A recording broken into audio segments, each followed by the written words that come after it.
Sya'bi.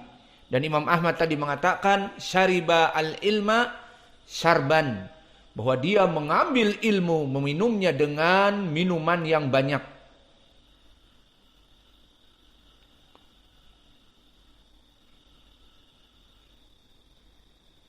Dan Sufyan ibn Uyainah mengatakan kana aqdama talaban wa ahfadha lil hadis minal A'mash. Dia lebih kuat dari Al-A'mash yang belajar kepada Asy-Sya'bi. Dan Amir ibn Syarahil Asy-Sya'bi sendiri mengatakan yahsul ilma haswan, bahwa dia mengambil ilmu dariku bagaikan meminum air. Maka di sini menunjukkan bagaimana seorang guru yang mentransfer ilmu. Dilihat murid-muridnya dari gurunya ini siapa yang paling cerdas, siapa yang meminum ilmu yang diberikan oleh gurunya, dan di antara mereka ada yang kurang, dan ada yang pas-pasan, dan ada yang lebih. Dan Ismail ibnu Abi Khalid disebutkan oleh Asy-Sya'bi sendiri gurunya, yahsu al-ilma haswan.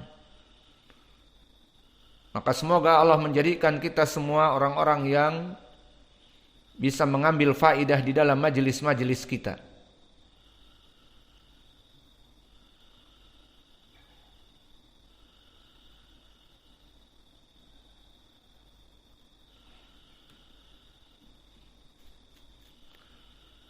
Kemudian meriwayatkan dari Qais. Man Qais? Qais ibnu Abi Hazim. Maka Qais ibnu Abi Hazim dia adalah seorang rawi yang di tabaqah kedua. Dan antum tahu di tabaqah kedua apa saja? Pertama, dia tabi'i kabir, murid-muridnya para sahabat. Kedua, mukhadram. Ma makna al-mukhadram? Di mana dia hidup bisa jadi di zaman Nabi, dia lahir di waktu zaman Nabi, namun dia lahir dan kemudian Nabi meninggal dan dia belum meriwayatkan hadis. Itu kebanyakan. Ataupun dia hidup di zaman Nabi sudah dewasa, namun karena tempat yang jauh, maka dia hanya beriman kepada Nabi dan tidak bisa mengambil ilmu dari Nabi walau satu pun. Contohnya siapa? Taib, misalnya Uwais Al-Qarni. Dia tinggal di Yaman. Seperti Abu Hurairah, seperti Abu Musa Al-Asy'ari dan yang lainnya. Maka di saat mendengar kenabian Nabi dia beriman.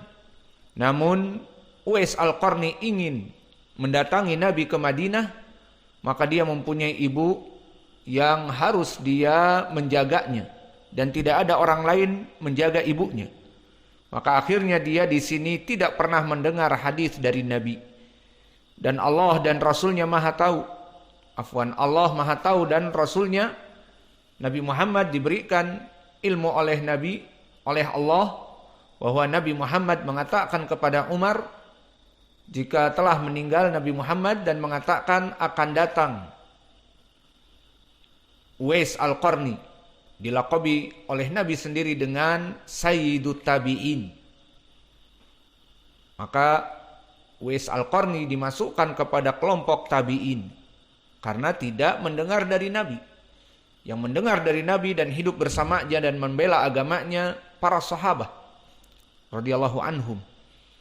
Maka Uwais Al-Qarni datang sesuai dengan ucapan Nabi, wahai Umar, jika datang Uwais Al-Qarni, fatlub minhu al-istighfar, maka mintalah istighfar. Akhirnya setiap datang wufud, tamu yang haji ataupun umrah dari Yaman, Umar mengatakan indakum Uwais Al-Qarni, indakum Uwais Al-Qarni. Maka apakah ada pada kalian Uwais Al-Qarni? Ini menunjukkan keagungan Uwais Al-Qarni. Dan akhirnya di saat ditemukan, Nabi pernah memintaku untuk kamu memintakan ampunan untukku, wahai Uwais. Ini Umar yang meminta. Dan siapa Umar? Minas sahabah wa min al-khulafa ar-rasyidin, dan minal mubasyirina fil jannah. Maka Uwais Al-Qarni barakallahu fikum telah selesai dan kita pembahasannya adalah Qais ibnu Abi Hazim. Maka dia di tabaqah yang kedua dan dia mukhadram juga.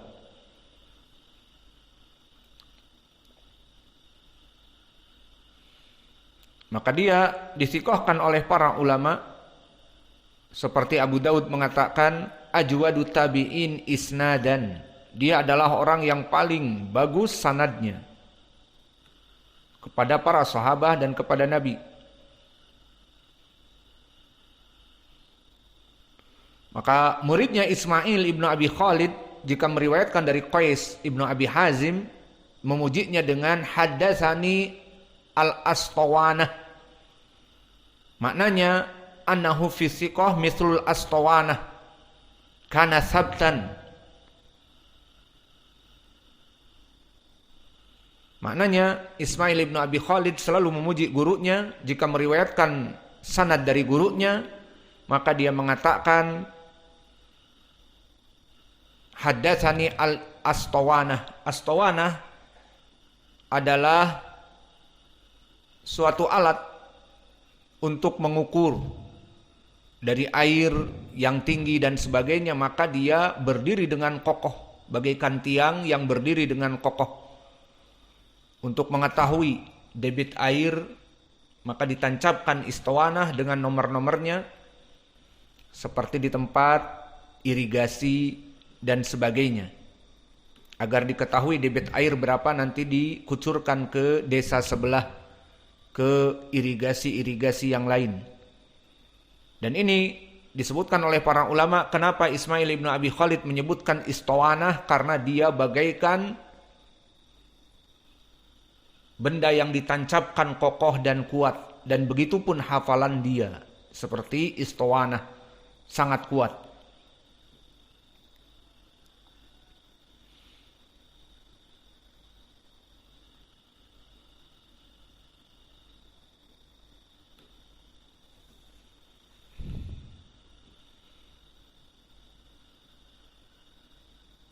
Maka banyak sekali para ucapan ulama yang memuji beliau, maka kita cukupkan dengan ini dan kita masuk kepada para sahabat.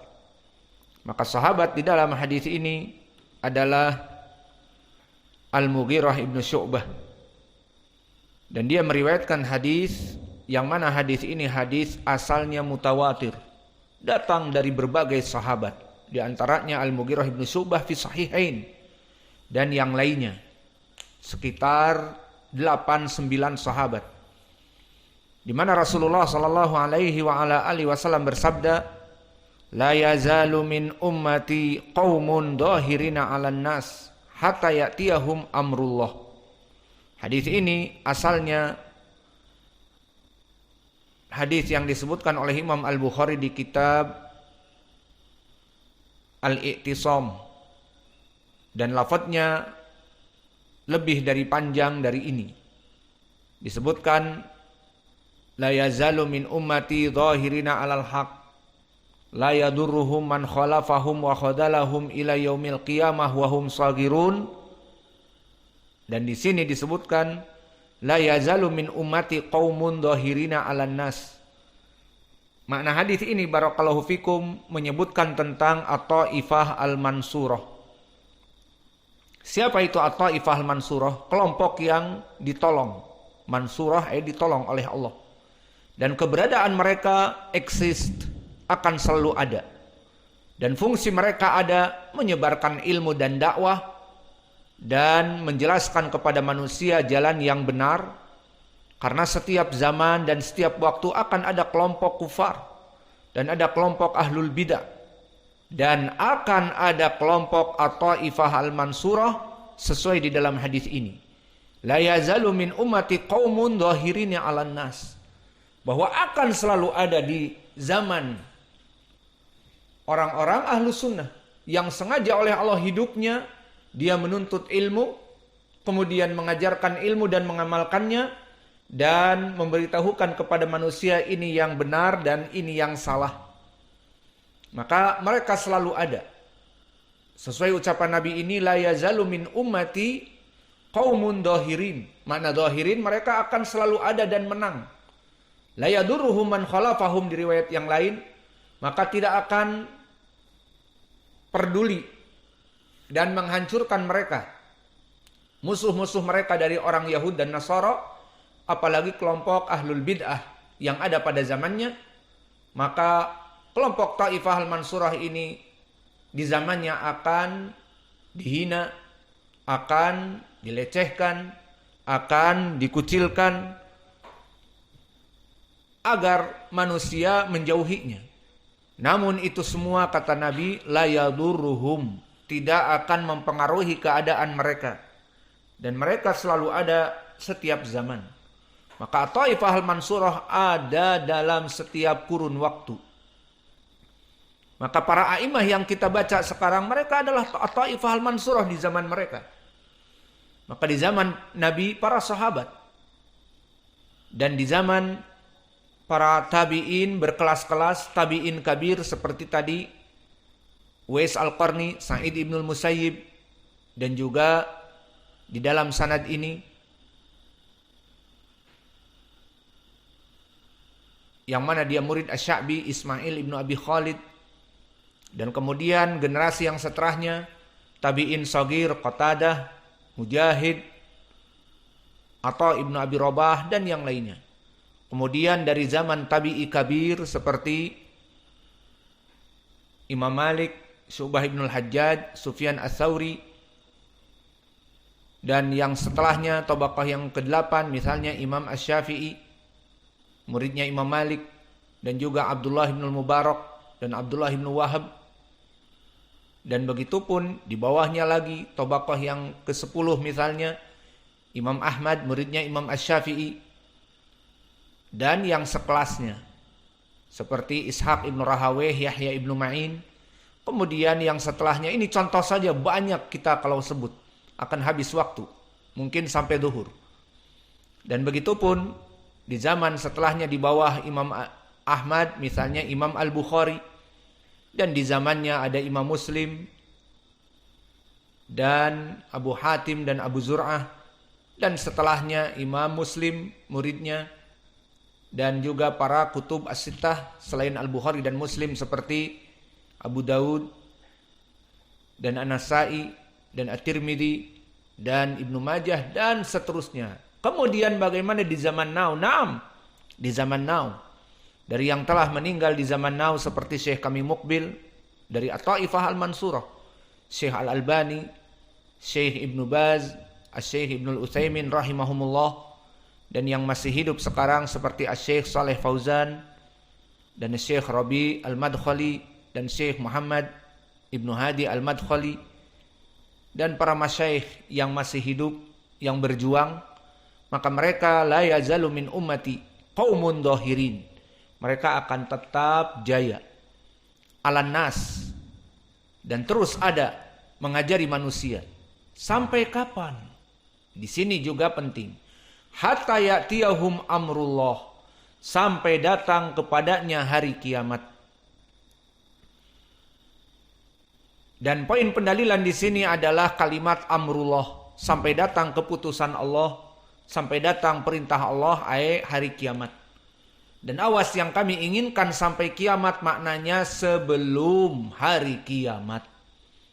Karena apa? Karena telah datang hadis dari Anas dan sebagainya yang muttafaqun alaih, inna asyaron nas, bahwa seburuk-buruknya manusia yang mana mereka hidup di hari kiamat, hatta la yusma wa la yuqal Allah Allah, yang mana pada saat itu tidak ada di muka bumi ini kalimat Allah Allah, apalagi salah, apalagi Al-Quran. Di dalam hadis yang diriwayatkan oleh Imam Al-Hakim, rufi'a Al-Quran, maka Al-Quran itu diangkat, dibuka mushaf, tidak ada lagi tulisan Bismillahirrahmanirrahim, Alif Lam Mim, atau Al-Fatihah, atau Juz Amma, semuanya diangkat. Maka merata kebodohan dan merata keburukan. Maka maksud hadis ini bukanlah maknanya hatta ya'tiya amrullah, sampai hari kiamat. Oh, bagaimana menyelisih hadis Anas? Maknanya menjelang hari kiamat. Maka Allah telah mengangkat mereka semuanya, mengambil nyawa-nyawa mereka semuanya. Disebutkan di dalam hadis yang diriwayatkan oleh Imam Al-Bukhari juga, maka akan datang angin yang sepoi-sepoi yang mengambil jiwa-jiwa orang-orang yang baik. Maka tidaklah yang tersisa kecuali orang yang buruk. Maka di sini atau ifahal mansurah sudah tidak ada lagi. Maka ini makna hadis ini. Lalu wajah pendalilan hatta ya'tiyahum amrullah, sampai datang perintah Allah. Nah, kata mereka perintah Allah adalah makhluk. Maka ini yang bisa kita berikan di pelajaran pagi ini. Wa naktafi ila huna wa jazakumullahu khaira. Dan insyaallah ba'dal asr bisa dihafal hadis ini dan kita masuk kepada kitab berikutnya dari Kitab Tauhid dari Sahih Imam Al-Bukhari, dan insyaallah akan kita berikan pelajaran-pelajaran yang lainnya. Wa naktafi ila huna wa jazakumullahu khaira wa barakallahu fi ilmikum. Subhanakallahumma bihamdika asyhadu an la ilaha illa anta